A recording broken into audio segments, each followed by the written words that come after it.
άνθρωπος, ο οποίος ήταν πολύ κουρασμένος και γυρνούσε από τη δουλειά. Και σπίτι τον περίμενε το φαΐ του και η σαλάτα.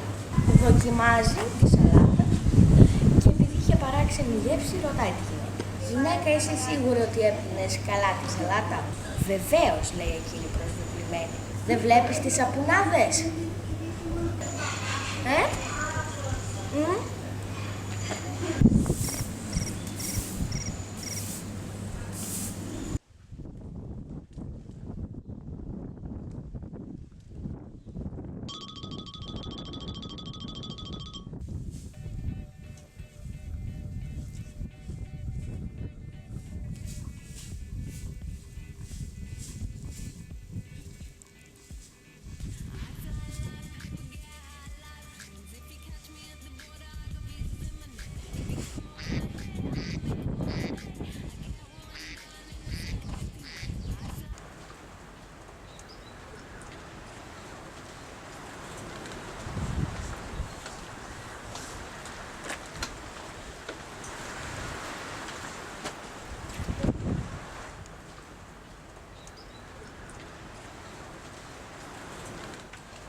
Τα μάθατε?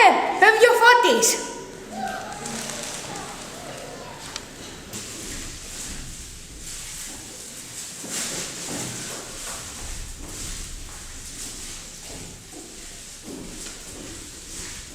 Το βρήκα.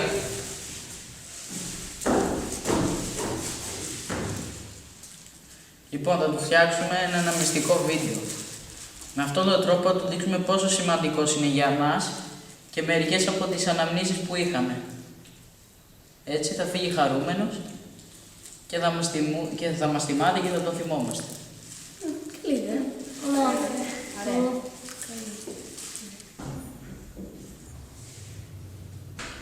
Μαρία, πιο δεξιά. Λίγο πιο δεξιά, πολύ λίγο, πολύ λίγο. Ίσα. Μπράβο.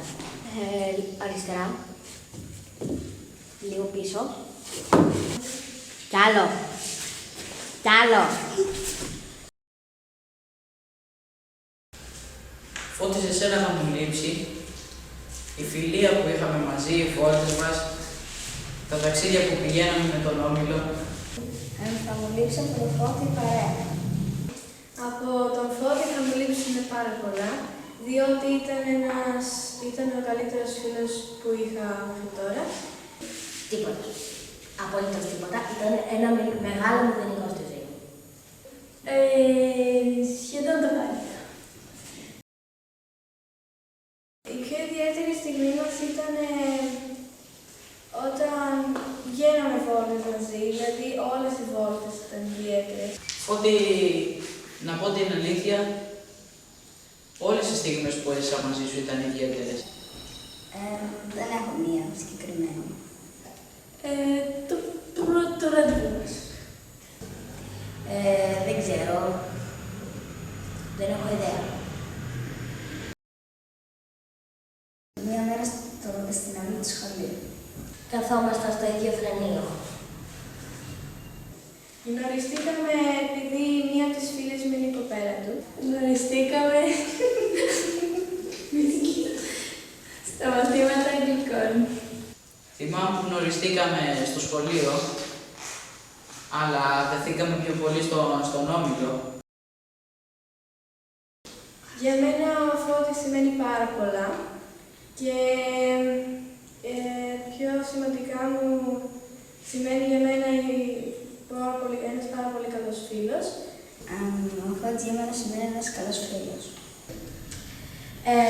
Είναι ξαδερφός μου, αλλά και πάλι δεν τον συμπαθώ.